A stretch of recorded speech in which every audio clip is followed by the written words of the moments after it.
Le 28 juin 2016 a eu lieu le lancement officiel du groupe Madeleo. Objectif, présenter son activité et les produits qu'elle développe par la création de valeur, la présentation des membres phares, la présentation de ses partenaires financiers et économiques, la présentation de la formation à l'entrepreneuriat WePioneer en partenariat avec la société Social Spot. Fondée par Pauline Boudrois, Madeleo se veut être un seul point d'entrée pour un réseau multiple aux porteurs de projets. Madeleo, c'est des expertises, des connaissances terrain, des compétences, des aptitudes. Ces expertises se retrouvent dans 5 pôles multiculturels et multisectoriels. L'intelligence économique et marketing, la communication, relations publiques, images et notoriété, le juridique, la formation, l'événementiel, l'organisation et le débat. Cet événement a eu lieu dans le 8e arrondissement de Paris et a été parrainé cette année par Kenneth Johnson, président du comité Europe-Afrique. 120 personnes étaient attendues. Start-up, porteurs de projets, hommes d'affaires, institutionnels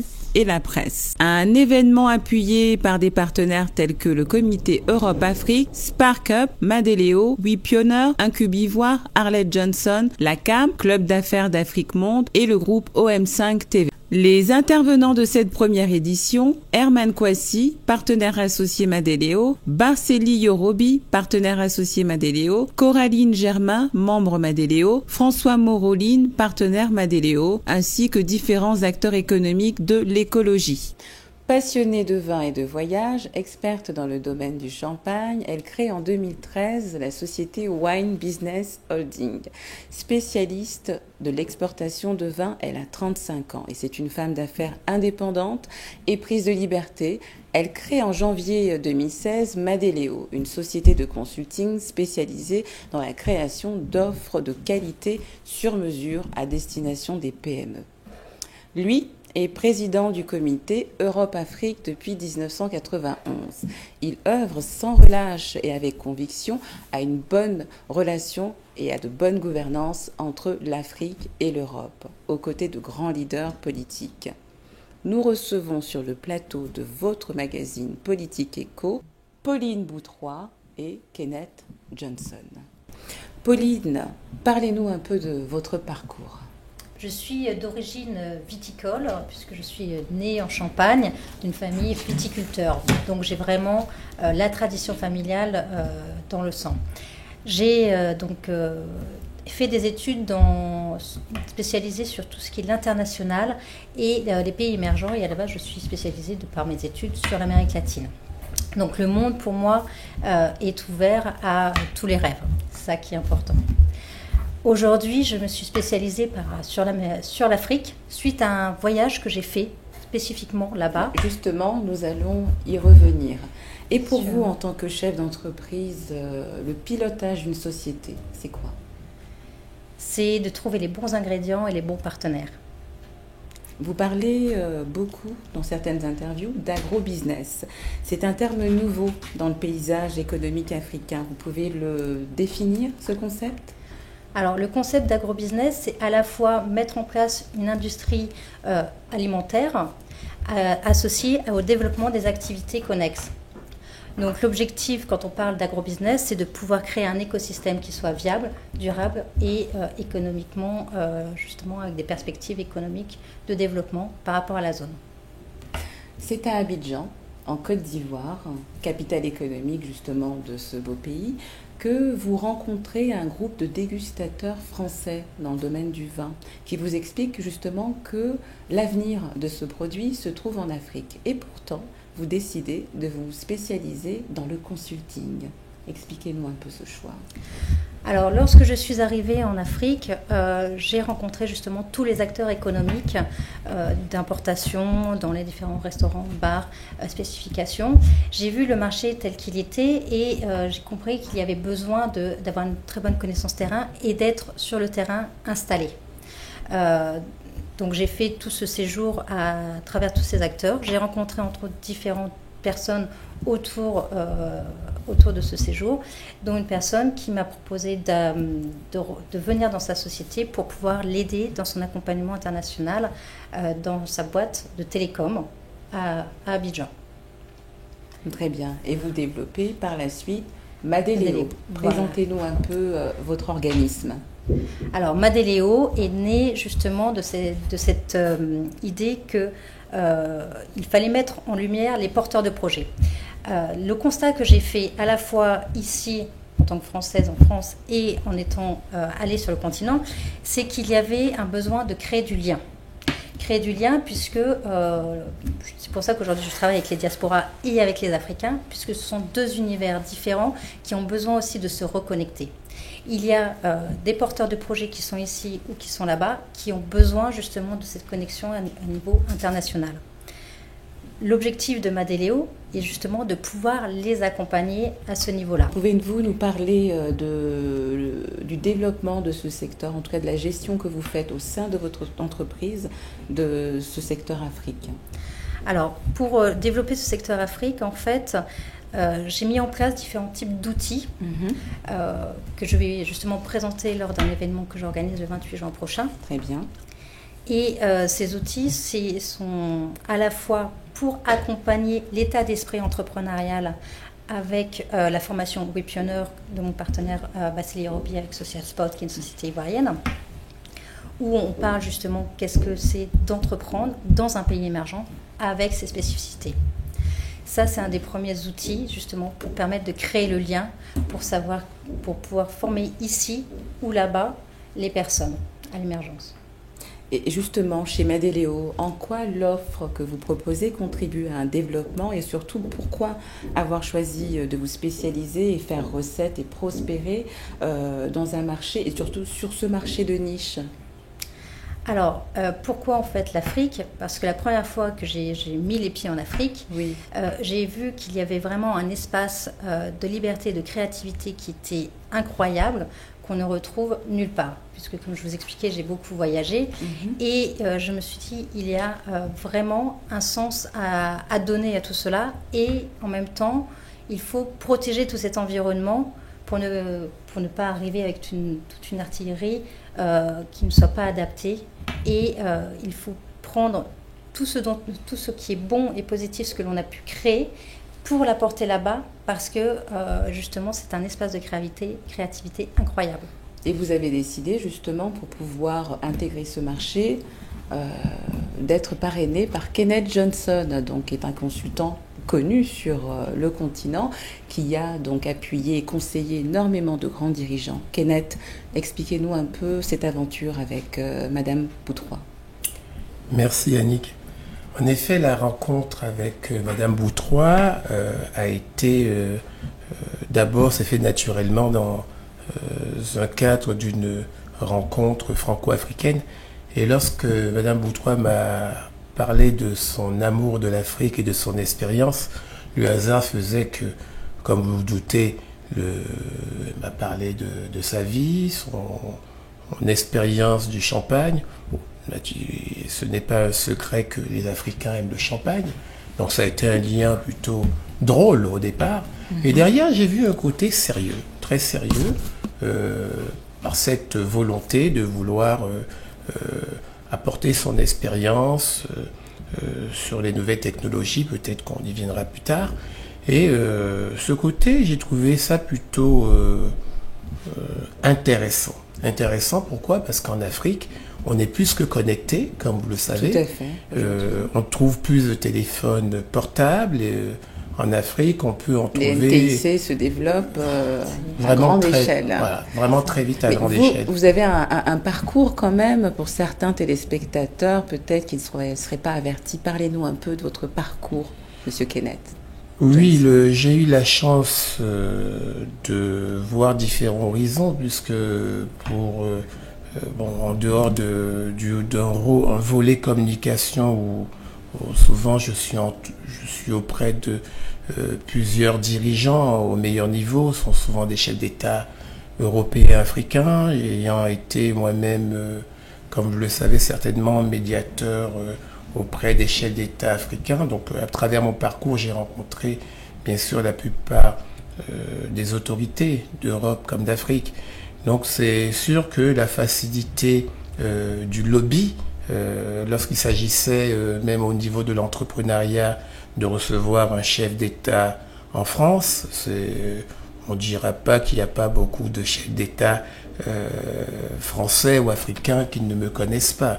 Donc la question se posait quelle était l'entreprise idoine pour répondre à des besoins. Donc évidemment, je n'ai pas voulu mettre l'accent sur ça, parce que c'est sûr que à travers ce volet-là, nous connaissons beaucoup de gens. Ce qui m'a intéressé, ça a été qu'est-ce que on apporte de plus aujourd'hui à ce continent africain, qui est aujourd'hui un continent où moi j'invite tout le monde à s'y rendre, bien sûr, puisque c'est aujourd'hui le continent de rêve, le continent de rêve, le continent où il faut aller, à l'heure où les taux de croissance sont des chiants partout, alors qu'il y a un continent qui prospère vraiment, qui se développe, et tout est à faire.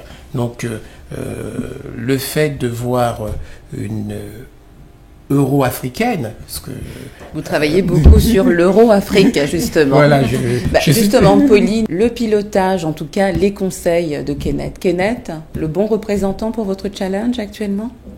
Je pense que c'est un bon conseiller, qui a une vision avancée sur l'Afrique. Et justement, c'est tout à fait enrichissant de pouvoir d'être accompagné par quelqu'un d'expérience. Voilà.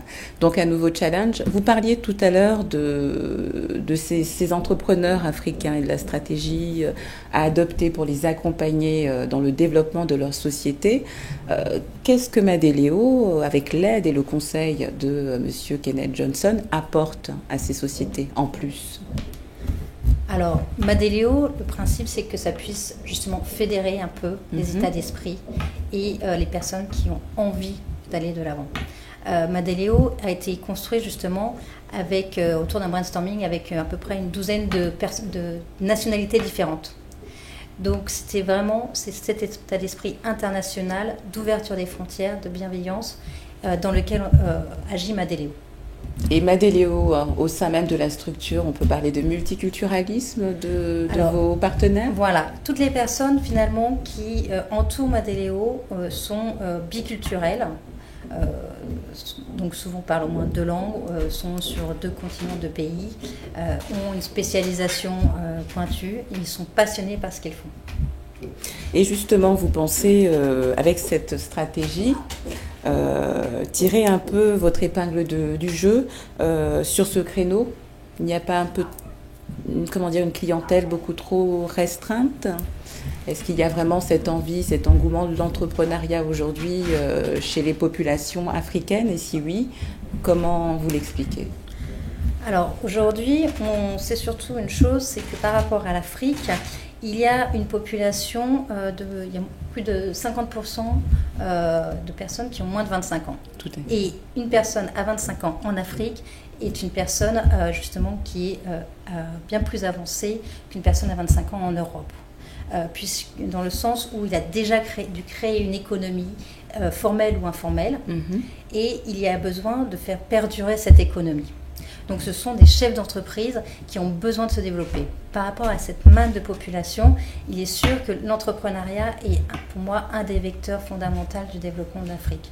Aujourd'hui, ce qui est intéressant et le challenge réel, c'est de se dire que toutes ces populations puissent demain se développer et créer de l'emploi. Et principalement amener aussi toutes les personnes qui sont sur le marché informel à pouvoir se retrouver sur le marché formel avec de la création d'emplois et du développement de l'économie. Et justement, vis-à-vis de cette démarche, vous critiquez parfois les stratégies adoptées par les grands groupes. Est-ce que vous ne pensez pas, en tout cas, suivre ce schéma? Si vous ne le suivez pas, dans quel sens, en fait, vous emmenez vos clients? Les clients que j'accompagne, j'essaie justement d'être au plus direct. C'est-à-dire, j'ai parlé par exemple d'un projet sur lequel je travaille, qui est dans l'agrobusiness. On essaye d'être justement au plus direct, savoir trouver les bons acteurs tout de suite, maintenant, les bons outils, pour que la personne puisse arriver à son développement le plus rapidement possible.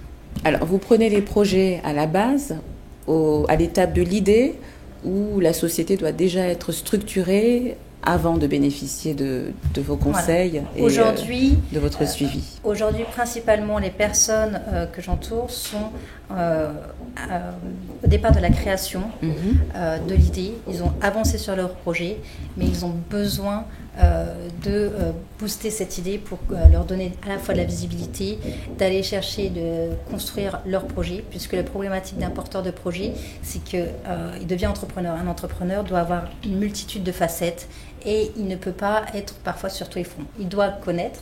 Et Madeleo, en ce sens, est là pour faire une partie du back-office de ce porteur de projet. Et pour vous, Kenneth, qui avez eu l'habitude justement de conseiller les élites, repartir sur un conseil d'un niveau un petit peu du citoyen lambda, porteur de son propre projet, ça vous inspire quoi?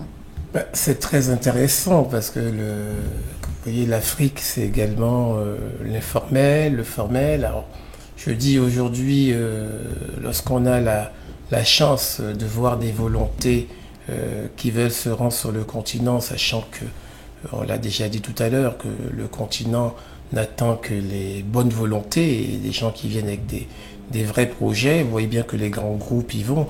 Donc je pense qu'il faut encourager les acteurs qui envisagent d'y aller. Et qui sont porteurs de projets, et évidemment surtout quand il y a une réelle volonté d'y aller, oui, ça me donne envie de le faire réellement. Nous accompagnons nous-mêmes avec des partenaires, nous donnons des fonds chaque année. Nous l'avions fait l'année dernière en accompagnant des jeunes élites. Et ces jeunes élites, et soit quand on dit élite, c'est pas forcément l'élite des grandes écoles. Hein, vous les accompagnez dans la recherche de financement des partenaires, des investisseurs, vous les accompagnez dans le conseil, dans un coaching un petit peu plus personnalisé, parce que certains entrepreneurs ont un peu de mal à présenter leur projet aujourd'hui.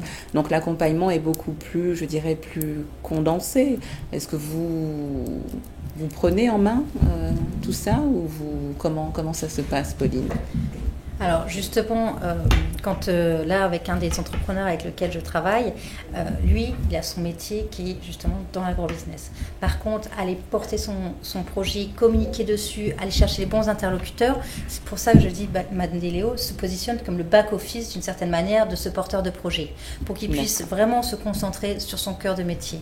Donc c'est là où on va l'accompagner, c'est qu'il a besoin d'aller communiquer et savoir communiquer avec les bons interlocuteurs. Et pour vous, les bons interlocuteurs vont lui permettre d'atterrir en Afrique et de développer sa société sur le continent. Voilà. Une question me vient. Votre société se trouve aujourd'hui en Europe, oui. En France plus précisément. Donc vous êtes sur un marché de la diaspora africaine. Ou est-ce qu'il y a une filiale que vous souhaitez mettre en place, ou en tout cas des représentants sur le continent qui vont être délégués justement pour aider les petites structures qui se trouvent sur notre continent africain et les accompagner dans ce développement? Ou est-ce que vous ne faites du consulting d'acteurs de la diaspora africaine qui souhaitent émerger sur le continent, ce qui est différent? Oui, il y a deux choses. Je travaille avec les diasporas, je travaille aussi avec les Africains. Je vais donner un exemple. Là, je travaille justement avec CAM, qui est le Club d'affaires Afrique Monde, qui lance son incubateur en Côte d'Ivoire. Donc c'est un projet d'ivoirien qui est mené en Côte d'Ivoire avec ces acteurs-là. Là, dans un premier temps, on cherche des porteurs de projets qui peuvent être amenés justement en Côte d'Ivoire, mais bien évidemment, il va y avoir aussi des personnes qui seront ivoiriennes qui seront dedans. Alors, votre incubateur est donc sur le continent africain, ouais. A fait appel à une société européenne, plus précisément française, pour le développement de son activité à l'international, si je peux dire. Donc, il y a une possibilité pour les acteurs du business africain de faire appel à vous aujourd'hui s'ils souhaitent se développer à l'international. Et ça, c'est intéressant. Et c'est une démarche que vous appuyez, Kenneth? Oui, je vais compléter en donnant un exemple concret. Vous avez des jeunes qui terminent les études et comme vous le savez aujourd'hui, les jeunes sont très réactifs sur les nouvelles technologies, très avancées. D'ailleurs, on voit que la plupart des start-upers qui sont aujourd'hui des multimillionnaires, parfois ont à peine 30 ans. Alors, il y a des jeunes que nous accompagnons par des financements concrets Ces financements sont, je ne veux pas citer des noms de groupes ici à l'antenne, mais sont des financements concrets qui nous sont apportés. L'année dernière, je l'ai fait avec le roi de la communication en France, qui est Jacques Séguéla, donc je ne vais pas citer le groupe que vous connaissez. Et nous envisageons de faire la même chose du côté du continent africain, puisqu'ils sont demandeurs. Nous pouvons, en amont et en aval, accompagner des partenaires là-bas, sur lesquels nous encourageons les responsables à faire attention à leur jeunesse, parce que vous l'avez dit vous-même, la jeunesse c'est l'avenir du continent. Donc nous responsabilisons les acteurs pour faire en sorte que ces jeunes soient accompagnés, car il y a des pépites parfois, voire des futures licornes, et c'est important aujourd'hui d'être très vigilant pour surveiller ces projets qui seront peut-être les futurs Google de demain.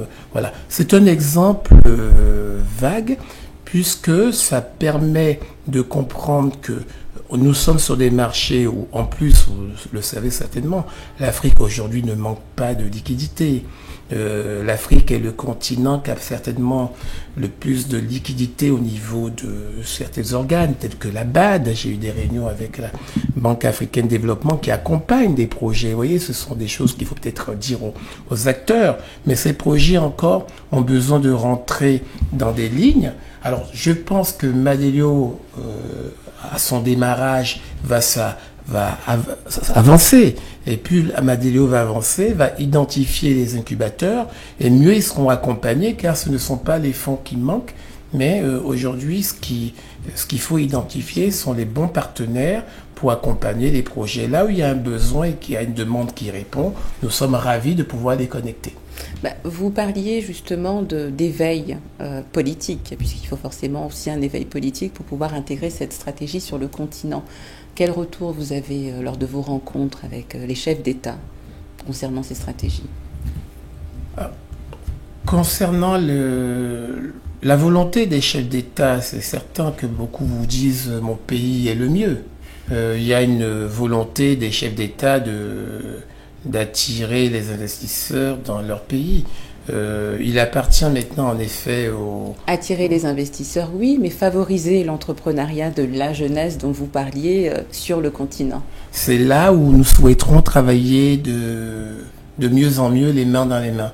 Donc pour travailler les mains dans les mains, il faudrait pouvoir observer les vraies volontés. C'est là où il y a une réelle réactivité,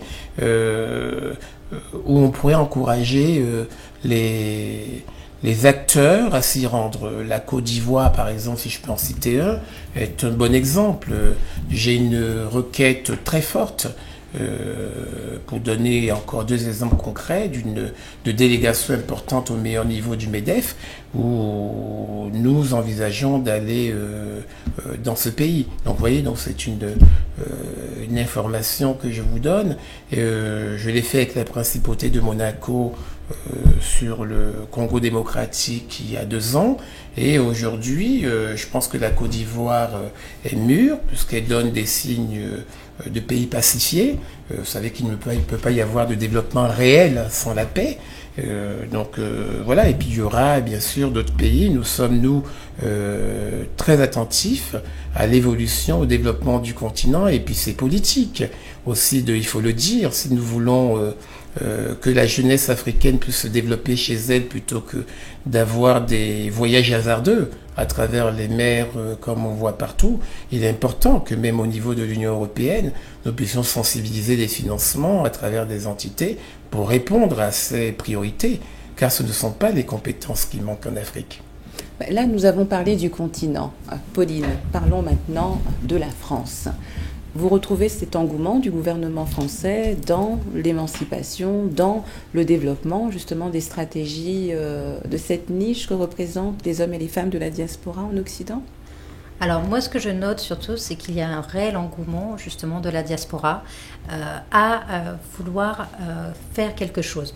Faire quelque chose, c'est-à-dire aussi bien ici développer des marchés de niche par rapport à la diaspora, mais aussi à revenir sur le continent ou apporter une pierre d'une manière ou d'une autre. On voit aujourd'hui énormément de sociétés se spécialiser sur le marché justement spécifique des minorités, surtout dans le milieu de la cosmétique. Ouais. Voilà, on a de grands groupes qui trouvent vraiment des stratégies très intéressantes pour attirer cette consommation et ces consommateurs. Qu'en pensez-vous ? Je pense qu'il faut un marché pour tout le monde et qu'il faut répondre aux demandes et aux besoins qui sont sur le terrain. Et ces besoins se sont un peu plus développés depuis les années 90, parce qu'il y a quelques années, on ne trouvait pas nos superbes fonds de teint dans de grands magasins, et aujourd'hui, on en trouve pas mal. Donc, qu'est-ce qui s'est passé entre ces années 90 et ces années 2000 qui font que la diaspora plaît tant ? En tout cas, la niche ethnique plaît tant. Il y a aussi toute cette internationalisation, l'ouverture des frontières, l'Internet qui a permis d'accéder à de l'information et de la diffusion d'informations partout pour tout le monde, ce qui a justement beaucoup changé aussi les mentalités, je pense. Après, je laisserai peut-être le soin à M. Johnson de répondre. Mais oui, M. Kenneth Johnson. Pourquoi cet engouement et ce changement, ce bouleversement et tous ces produits à destination de nos communautés ? On ne peut pas oublier qu'en Afrique, il y a eu de grands hommes qui ont fait l'histoire. Bon, il y a un hommage naturel, bien sûr, à Nelson Mandela, qui est l'un des premiers fondateurs de notre comité. Bien sûr, qui a fait de grandes choses pour le continent. Et puis, il y a l'effet Obama. Qu'on le veuille ou pas, si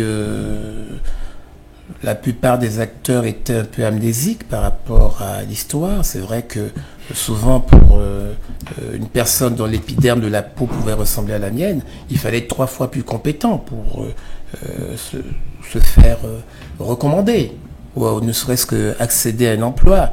Donc le continent, lorsqu'on en parlait, on parlait que de la pauvreté. Aujourd'hui, le continent africain est devenu le continent qui fait rêver. Alors, beaucoup de grands groupes le savent.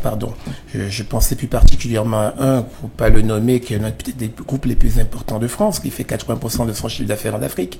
Ce n'est pas pour rien que les gens ouvrent les yeux aujourd'hui. Alors, je parle de l'effet Obama, on se dit, tiens, si dans l'un des continent ou le pays le plus important, en tout cas au niveau économique, il y a eu, il s'est passé quelque chose. On voit bien que si Obama est arrivé au pouvoir, il y a une prise de conscience de l'autre côté de l'Atlantique.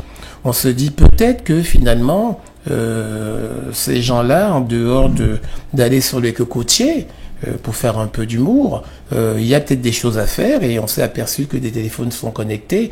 Alors, pour répondre à la question de cosmétiques, c'est sûr que quand on voit aujourd'hui, moi je vous prends le pari, que vous verrez qu'en dehors des cosmétiques, on voit nos Miss. D'ailleurs, vous verrez que la Miss nationale... Et beaucoup d'élections de Miss. Beaucoup d'élections de Miss. Diaspora Guinée, Sénégal, Côte d'Ivoire. Justement, en tant que stratège, moi ça m'intéresse de savoir, est-ce qu'il ne faudrait pas réorganiser tout ça, essayer d'expliquer que l'union justement de ce type d'événement serait beaucoup plus porteur en termes économiques, en termes culturels, en termes sociaux pour ces organisateurs d'événements qui souhaitent prôner la culture africaine par ces élections de femmes de beauté. Voilà. Est-ce que vous, en tant que consultante et stratège, que pensez-vous de cette multiplication d'événements ? Alors, je pense que c'est bien qu'il y ait justement des événements et que ça vienne sur la place publique pour montrer vraiment, parce qu'il faut savoir aussi que la France et l'Afrique ont tellement une histoire commune et il est important justement de remettre l'Afrique devant pour rappeler cette histoire-là aussi. Et la problématique est vraie, c'est qu'il y a une multitude.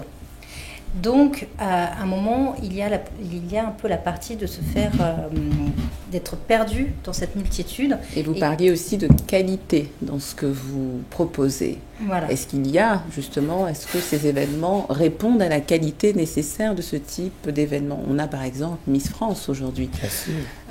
Si nous mettons en fait en parallèle ces élections des Miss de la diaspora africaine et l'élection nationale Miss France, est-ce qu'on retrouve en termes de qualité, de stratégie, de communication, est-ce qu'on a les mêmes retours, les mêmes bénéfices ? Et si je me permets, il n'y a pas de hasard. Vous voyez, j'étais invité d'honneur de l'élection Miss France en 2000 lorsque Sonia Rolland a été élue.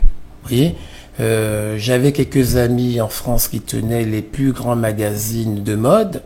Et bien que Naomi Campbell existait, ils avaient du mal à mettre en couverture une femme noire parce qu'on me disait ça ne se vendra pas. Vous voyez? Donc aujourd'hui, quand je parle de l'obamanisation, ce d'ici les États-Unis ont osé, pourquoi pas nous?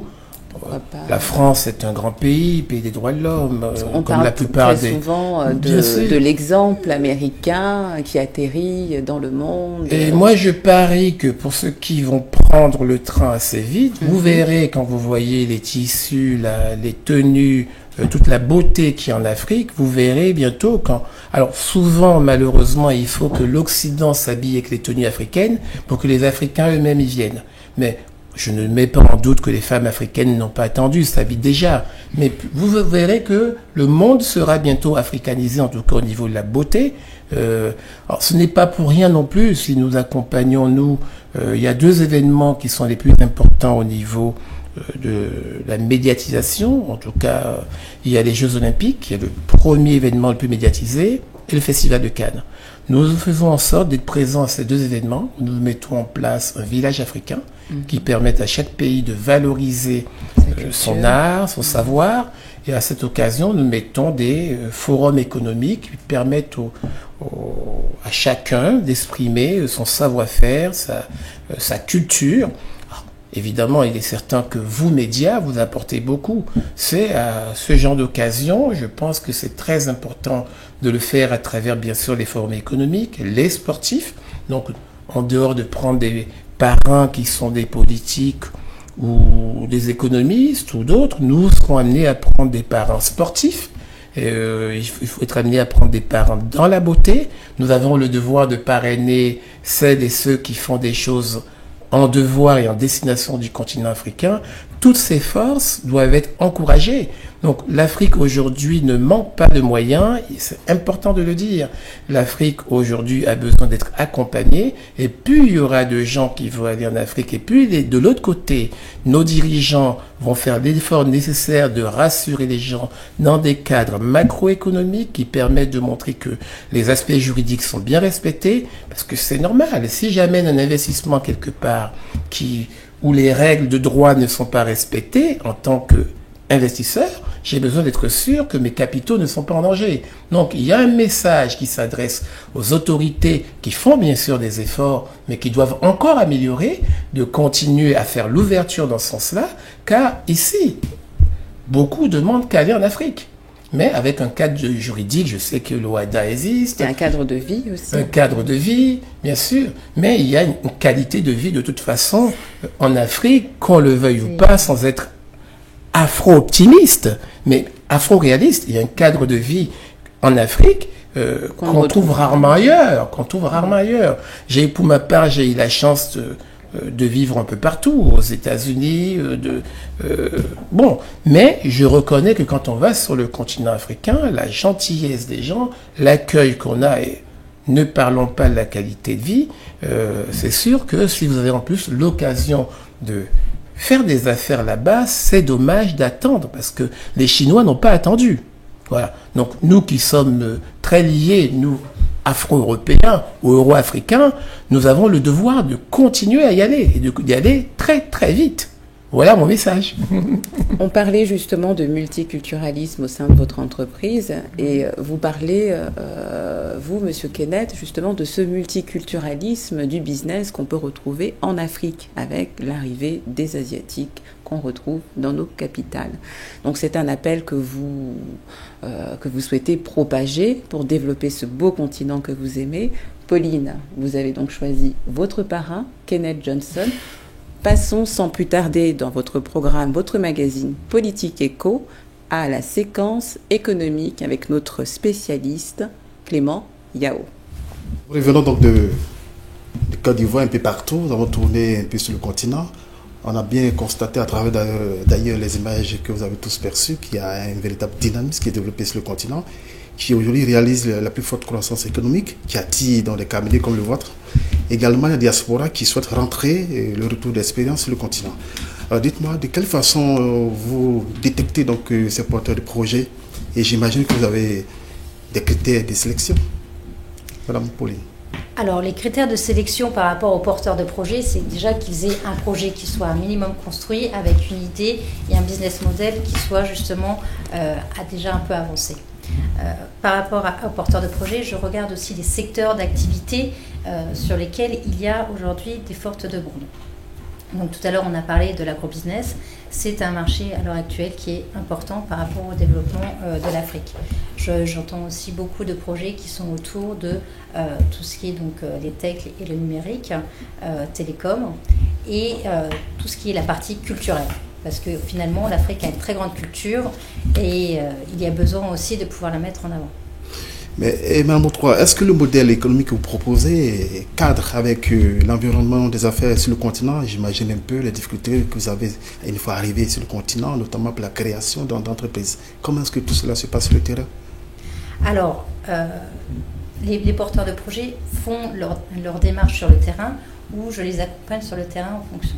Je travaille pour cela avec justement des juristes, dont entre autres Maître Germain qui est avocate au barreau de Paris et de Ouagadougou et justement qui est spécialisée dans les relations des affaires au niveau du droit WADA. Donc c'est là où justement elle intervient. D'accord, mais en ce qui concerne donc les fonds que vous débloquez, est-ce que ces fonds que vous mettez en place pour les accompagner, les outils que vous mettez en place, c'est des choses viables, c'est des choses qui tiennent? Est-ce qu'on a des cas concrets? Et à hauteur de combien vous pouvez donc financer ces différents porteurs de projets? Tous les porteurs de projets ont des demandes spécifiques et ont des besoins totalement différents. Donc en fonction du besoin du porteur de projet, il va y avoir la proposition d'un outil ou d'un autre. Aujourd'hui, j'accompagne donc des fonds de dotation. Par exemple, je suis partenaire aussi avec des sociétés de crowdfunding et je suis proche de fonds d'investissement. Donc, en fonction de la possibilité du développement et de la direction que le porteur de projet veut donner, on va choisir un des éléments différents. Vous vous adaptez? On s'adapte complètement au projet. Ok. J'ai une question pour M. Kenneth Ganson. Voilà, actualité oblige. Et là, il y a eu donc le référendum en Royaume-Uni, donc du coup, qui se sépare un peu de l'Union européenne. Donc, les Européens se retrouvent à 27 au lieu de 28. Est-ce que cela aura un impact sur un peu ce que vous développez un peu en Afrique, on va dire quoi, ce mariage entre l'Europe et l'Afrique? Est-ce que cela aura un impact économique sur les pays africains? Alors, sur les pays africains, certainement, mais j'ose croire que ce virage, cette volonté en tout cas, puisque ça a été une volonté, un référendum, ce n'est pas une petite affaire. On a connu un référendum en France où nous n'étions passés pas trop loin de cette même situation. Donc, j'ose espérer que les Anglais vont trouver une solution pour interroger différemment la population, parce que la Grande-Bretagne, le Royaume-Uni est un pays formidable, où du point de vue des affaires, et surtout, il faut le dire, du point de vue de la finance, est une place internationale, où les acteurs sont nombreux, bien sûr les Africains, les Français, les Européens en général, et tout le monde est au Royaume-Uni, parce que c'est une place financière. Donc dès lors qu'on donne des signaux en disant que cette place financière ne va... appelons les choses par leur nom, cette place financière ne va pas répondre aux mêmes règles, je doute que la Grande-Bretagne ne se mette pas en danger elle-même. Donc je suis très prudent sur cette question. Il faut laisser évoluer les négociations qui auront lieu à Bruxelles dans quelques jours. Je sais que je dois participer moi-même à certaines réunions. On attendra que les acteurs se prononcent, parce que j'ai vu que pas plus tard que cette nuit, j'ai du mal à m'endormir, vous doutez bien que Boris Johnson, qui était le maire, l'ancien maire bien sûr de Londres, s'était rapproché de David Cameron en lui demandant de poursuivre quoi qu'il arrive. Donc je crois que les Anglais n'ont pas bien compris. Quand on pose une question, vous voyez, souvent la population ne comprend pas toujours le sens la peur de l'immigration, il y a un problème immigratoire. La peur de l'immigration, on a les mêmes problèmes. D'ailleurs, on voit bien les extrêmes, même chez nous en France. Il faut faire attention à ça. Est-ce que cette question a été bien comprise? Oui, je pense qu'il y a la peur de l'étranger, la peur de l'ouverture des frontières, et que les Anglais n'ont peut-être pas bien compris de quoi il s'agit. Et le coût pour la Grande-Bretagne de sortir de l'Union européenne, je ne suis pas sûr que la Grande-Bretagne ait les moyens d'une sortie rapide. Vous voyez, donc la question est plus... Cette question amène d'autres questions. Alors, moi, j'ai une question. Who's doing what in the world? Good. Thank you. J'étais, comme vous le savez certainement, très proche. Puis j'avais envie de faire cette campagne pour le plaisir. Parce que, comme je l'ai dit, il était important qu'il y ait des signes forts. On a vu les combats de Martin Luther King, d'autres combats, bien sûr. Il y a eu beaucoup d'ancêtres qui se sont battus avant. Et j'avais envie d'accompagner Barack Obama pour avoir été très close, très proche lors de la campagne. Bien sûr, Who's Doing What in the World, Who's Doing What était un outil qui était mis en place pour la campagne de Barack Obama, où j'ai eu des financements, mais très rapidement, parce qu'il y avait une volonté, et je le disais dans des médias français, que cette campagne était une élection pour moi programmée, parce que l'Amérique avait besoin de changer et de revenir à des valeurs, et c'était une façon à la fois de réparer. Rien ne met en doute la qualité du candidat, mais Who's Doing What, c'était une volonté de dire qui fait quoi dans le monde rapidement pour identifier les compétences. D'accord. Je voudrais revenir un peu sur le comité que vous pilotez, le comité Europe-Afrique. Alors, là où il y a très souvent des problèmes qui se posent avec les différents opérateurs économiques qui arrivent sur le continent, c'est la question donc, de la stabilité des pays africains et également de la mauvaise gouvernance, tout ce qui est corruption. Ce sont vraiment des thèmes qui bloquent beaucoup, qui constituent des véritables facteurs de blocage. Est-ce que vous, dans vos discussions, vous arrivez à convaincre donc, ces opérateurs qui veulent être sur le continent et quel est le message que vous tenez vis-à-vis de ces personnes? Un message de vérité. Un message de vérité, pour ça que tout à l'heure j'ai appelé tous les acteurs à faire des efforts dans le sens de la bonne gouvernance. Dans la règle, dès lors qu'un chef d'État est élu, il est reconnu. Comme vous l'avez vu, il y a des sanctions aujourd'hui. Je fais partie de ceux qui prennent des rendez-vous élargis à la Commission pour faire des recommandations sur la bonne gouvernance. Donc nous, bien sûr, naturellement, nous accompagnons plus facilement des pays qui respectent la bonne gouvernance et on encouragera plus facilement des entreprises à aller dans des pays où les règles démocratiques sont respectées. Parce que si vous, demain, vous arrivez avec votre capital dans un pays où demain, il y a des blocages parce que c'est la bonne volonté du roi du village, et là, mon mot n'est pas assez fort pour dire tout le mal que je pense de la mauvaise gouvernance. Donc, je ne rencontre plus tous les chefs d'État. Quand on avait je crois qu'il y a un discours de la Baule qui avait été mal compris. Mais les grandes lignes étaient plus de démocratie, même si ce n'était pas tout à fait ce qu'avait voulu mettre en avant la France à ce moment-là, mais en tout cas le message de la bonne gouvernance est important pour que les acteurs se retrouvent avec les mêmes règles de droit. Parce qu'aujourd'hui, je pense qu'il faut les mêmes règles de droit. Si nous demandons en France plus d'équité, nous nous sommes battus également pour l'égalité des chances. La parité. Et vous accompagnez une jeune femme aujourd'hui dans son challenge d'entrepreneur, Pauline Boutroy. Donc c'est une continuité. C'est une continuité. Je sais qu'il y a une journée de la femme exceptionnelle qui est chaque 8 mars, mais la femme, lorsque vous parlez de parité, moi je pense qu'elle est émancipée depuis longtemps. C'est pas une journée de la femme qu'il faudrait, c'est tous les jours la journée de la femme. Merci Kenneth Johnson. Merci pour cette phrase symbolique, n'est-ce pas, hein, Pauline? Oui. Alors Pauline, tu es une femme dans le milieu de l'entrepreneuriat. Et là, tu te lances sur le continent africain. Donc, tu deviens une businesswoman sur le continent africain. Parle-nous un peu de ce double challenge. Alors, d'une certaine manière, je ne regarde pas si je suis une femme ou un homme. Je fais ce que je fais parce que j'ai envie de le faire et je pense qu'il y a vraiment des choses à réaliser, à concrétiser. Mais est-ce que tu sens que tu peux le faire sinon équitablement et sans... De ce que je connais justement par rapport à la culture africaine, oui. C'est vrai que la communication homme-femme est très différente de ce qu'on peut retrouver aussi ici en France. Et le rapport est totalement différent. Et c'est vrai que d'une certaine manière, c'est quelque chose, puisque ça fait partie, la communication orale est très imprégnée en Afrique, ça fait partie des choses qui facilitent, je pense, le travail que j'essaie de mener. Pas de sexisme, pas de machisme, rien de tout ça.